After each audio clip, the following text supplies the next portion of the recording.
Hello friends, अगर आपको अपने टूथ सरफेस पे कोई ब्लैक होल दैट मीन्स काला छेद दिख रहा है या दांतों के बीच में ब्लैकनेस दिख रही है, ऐसा लग रहा है कि वहां पर कुछ ब्राउनिश ब्लैकिश चीज है और वहां पर बार बार जाके खाना फंस रहा है, तो फ्रेंड्स ये बहुत इंपॉर्टेंट साइन है, इनको इग्नोर नहीं करना है।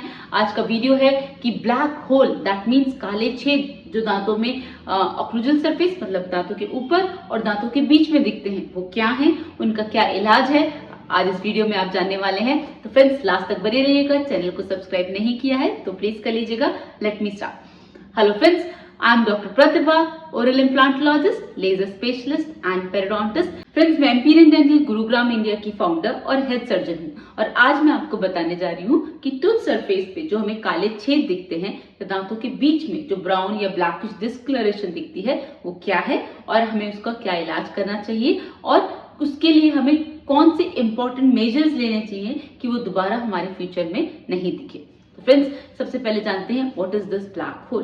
Friends it is a dental caries, ये कैविटीज हैं। कैसे फॉर्म हुई? फ्रेंड्स टूथ सरफेस पे कभी भी कोई भी फूड पार्टिकल स्टिक रह जाएगा तो वो टूथ को डीमिनरलाइज करना चालू कर देगा। फ्रेंड्स एक बात आपको बहुत अच्छे से समझनी है कि टूथ स्ट्रक्चर बहुत ही ज्यादा मिनरलाइज स्ट्रक्चर है, वो इतना मिनरलाइज है जैसे कि मार्बल। तो आपने कभी सोचा है कि जब बोन और टूथ दोनों मिनरलाइज हैं तो जब हड्डी टूट जाती है हड्डी तो दोबारा बन जाती है, लेकिन दांत अगर टूट गया या दांत में अगर वो उधर कोई होल हो गया तो दोबारा क्यों नहीं फॉर्म होता है? फ्रेंड्स वो इसलिए नहीं फॉर्म होता है क्योंकि टूथ बहुत ज्यादा ठोस है, वो बहुत ज्यादा मिनरलाइज्ड है और उसमें सेल्स बहुत कम है। जो टूथ स्ट्रक्चर के जो रीजनरेटिव सेल्स होते हैं, जो उसके अंदर नंबर ऑफ सेल्स हैं वो बोन में बहुत ज्यादा होते हैं। बोन चारों तरफ से बहुत ज्यादा हार्ड होती है जिसे कॉर्टिकल बोन कहा जाता है और अंदर से वो कैंसलस होती है, सॉफ्ट होती है। वेयरएज टूथ इज हाईली मिनरलाइज्ड, वो एक थिक स्ट्रक्चर है। अब जब टूथ स्ट्रक्चर पे कोई भी फूड पार्टिकल स्टिक होएगा तो वो टूथ को डीमिनरलाइज, पहले टूथ मिनरलाइज है उसे डीमिनरलाइज करना चालू करेगा। डीमिनरलाइज का क्या मतलब होता है? फ्रेंड्स समझिए, अगर कोई भी फूड पार्टिकल टूथ सरफेस पे स्टिक हो रहता है तो फ्रेंड्स मुंह में कंटिन्यूसली सलाइवा फॉर्म होता है, वहां पर ऑलरेडी बहुत सारे बैक्टीरियाज होते हैं और जैसे ही फूड पार्टिकल वहां पर स्टिक होता है और अगर वो 12 घंटे मैक्स टू मैक्स 24 घंटे के अंदर वो रिमूव नहीं होता है तो फ्रेंड्स वो प्लाक फॉर्म कर लेता है। Plaque is highly infectious layer, ये एक स्लाइमी लेयर होती है, ये कॉम्बिनेशन होती है फूड पार्टिकल का, सलाइवा का, बैक्टीरियाज का और ये काफी ज्यादा इन्फेक्टिव नेचर की होती है। अगर ये रिमूव नहीं होती है तो ये हार्ड हो जाती है और फॉर्म करती है कैलकुलस को and friends calculus is as hard as rock, वो नॉर्मल टूथब्रश से रिमूव नहीं होता। तो अब जब वो ये जो स्लाइमी लेयर है जिसे मैंने प्लाक बताया, अब जब वो टूथ सरफेस से अटैच होती है तो फ्रेंड्स वो अंदर ही अंदर अब टूथ को डैमेज हॉलो करना चालू करती है। तो टूथ व्हाइट कलर का होता है लेकिन जो ये इन्फेक्टेड लेयर है ये ब्लैकिश होती है। जैसे कि आप समझें कि आपने कोई खाना बनाया है घर पर और वो 24 आवर्स से ज्यादा बाहर रह जाए तो पॉइजनस हो जाता है। क्यों? क्योंकि इतने सारे बैक्टीरिया उधर ओवरग्रो हो जाते हैं और जो आपने इतना अच्छा खाना बनाया है वो एक टाइम के बाद 24 घंटे के बाद पॉइजनस हो जाता है, जिसे मतलब जिसे कोई खा ले तो उसे फूड पॉइजनिंग हो जाएगी। ऑलराइट, उसी तरीके से जो अच्छा भला दांत है अगर उस पे कोई भी फूड पार्टिकल स्टे कर जाता है तो वो आफ्टर 12 आवर्स और मैक्स टू मैक्स 24 आवर्स के बाद एक इन्फेक्टिव लेयर बना लेते हैं जिसे प्लाक कहते हैं और वो टूथ स्ट्रक्चर को खोखला होलो बनाना चालू कर देते हैं जिसे डीमिनरलाइज प्रोसेस कहते हैं। फ्रेंड्स यही प्रोसेस होता है जिससे dental caries that means cavities form होती हैं। ऑलराइट, तो इस ब्लैक होल को, काले छेद को आपको इग्नोर नहीं करना है। ये साइन है कि आपका टूथ अब गलना चालू हो चुका है, वो डीप लेयर में आ गया है।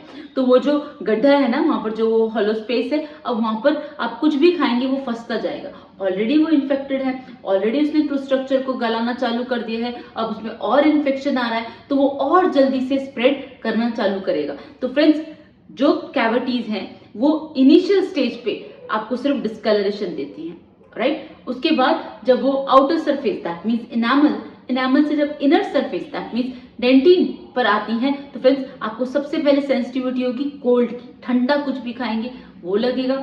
जब उसके बाद वो उससे डीपर लेयर में आएंगे लाइक डेंटिन के पास काफी ज्यादा डीप, तब वहां पर आपको हॉट सेंसिटिविटी होने लगेगी। फ्रेंड्स, मैं कई वीडियोस में ये बात बोल चुकी हूँ और फिर से आपसे बोल रही हूँ कि ब्लैक होल, डेंटल कैविटीज, इन सबको आपको इग्नोर नहीं करना है। आप इसी स्टेज पर अपने नियर बाय डॉक्टर को अप्रोच करें, उनको ये अपनी प्रॉब्लम दिखाएं, एक्सरे देखें, राइट, एक्सरे करवाएं और एक्सरे देखें कि आपकी जो कैविटी है वो कितने डीप लेयर में जा चुकी है, वो कितने भी लेयर पे हो। फ्रेंड्स, अगर वो नर्व से दूर है तो रेस्टोरेशन, दैट मीन्स फिलिंग के थ्रू बच सकती है। और अब वो जमाने गए जब चांदी या सिल्वर फिलिंग की जाती थी, अमलगम किया जाता, अब ऐसा कुछ नहीं होता। अब क्या होता है कि जितना भी आपका टूथ स्ट्रक्चर डैमेज हुआ है वो पूरा टूथ स्ट्रक्चर मतलब डेड पार्ट पूरा रिमूव किया जाता है और हेल्दी स्ट्रक्चर को पूरी तरीके से प्रिजर्व किया जाता है। फ्रेंड्स, उसके बाद जब हम हेल्दी टूथ स्ट्रक्चर को प्रिजर्व कर लेते हैं, उसके बाद जितना भी आपका टूथ स्ट्रक्चर लॉस हुआ है हम उसे रिक्रिएट करते हैं। दैट मीन्स हम फिलिंग नहीं करते हैं, हम क्राउन को रीबिल्ड करते हैं, आपके टूथ को रीस्टोर करते हैं। दैट मीन्स आपकी जो ऑक्लूजल एनाटमी है, जो उसकी एनाटमी है टूथ की, उसको रिक्रिएट करते हैं, जिससे आपके जो टूथ का फंक्शन है वो प्रॉपर रहे, आपको कभी भी उधर से खाना चबाने में कोई दिक्कत ना हो। दूसरा कि आपका टूथ में आपको कभी भी ऐसा ना लगे कि उसमें कोई भी फिलिंग है, आपको या किसी को भी, वो एकदम नेचुरल टूथ की तरह लगे। फ्रेंड्स, इस प्रोसेस के थ्रू आपको कभी लगेगा ही नहीं कि आपके टूथ में कभी कोई कैविटी थी। तो फ्रेंड्स, ये जो ब्लैक होल्स हैं इन्हें इग्नोर नहीं करना है, इसको आपको इमीडिएटली अपने डॉक्टर पे, जिस पे भी आप ट्रस्ट करते हैं, उन्हें अप्रोच करना है, उसको रीस्टोर करवाना है, so that friends you can avoid root canal treatment. Root canal treatment मतलब दांतों की जो जड़ें हैं उसके अंदर नसें हैं, ऑलराइट, जो नर्व्स हैं। तो रूट कैनाल, दांत की जो जड़ें हैं उनके अंदर कैनाल्स हैं, कैनाल के अंदर नसें हैं, उन सारी नसों को रिमूव करना, उसके बाद कैनाल्स को क्लीन करना और फिलिंग करना, और उसके बाद वहां पर कैप लगाना। फ्रेंड्स, आई डोंट वांट कि आप इतने पेन से गुजरे, इतने लंबे प्रोसेस से गुजरे और इतना एक्सपेंसिव ट्रीटमेंट को अफोर्ड करें। Friends, dental restoration highly economical है। आप सिर्फ सही टाइम पर अपने डॉक्टर को अप्रोच करें। सिर्फ नॉर्मल रेस्टोरेशन से आपका टूथ भी बच जाएगा, वो उससे ज्यादा डैमेज नहीं होगा और आपके टूथ को हमेशा के लिए लाइफ मिल जाएगी। तो फ्रेंड्स, अगर आपको ब्लैक होल, काले छेद अपने टूथ सरफेस पे दिख रहे हैं, दोज आर डेंटल कैविटीज, जिसे आपको बिल्कुल भी इग्नोर नहीं करना है। अपने नियर बाय डॉक्टर को अप्रोच करना है, एक्सरे करवाना है, देखना है कि कितना कैविटी डीप हो चुका है और उसको उसी समय रिस्टोर करवा देना है। तो फ्रेंड्स, आज की वीडियो में बस इतना ही। डेंटल कैविटीज को आपको इग्नोर नहीं करना है, अपने नियर बाय डॉक्टर को अप्रोच करें। और फ्रेंड्स, अगर वीडियो में कोई भी डाउट लगता है तो मुझसे कमेंट सेक्शन में पूछ सकते हैं। चैनल को सब्सक्राइब नहीं किया है तो प्लीज कर लीजिएगा। See you in the next video. Thank you.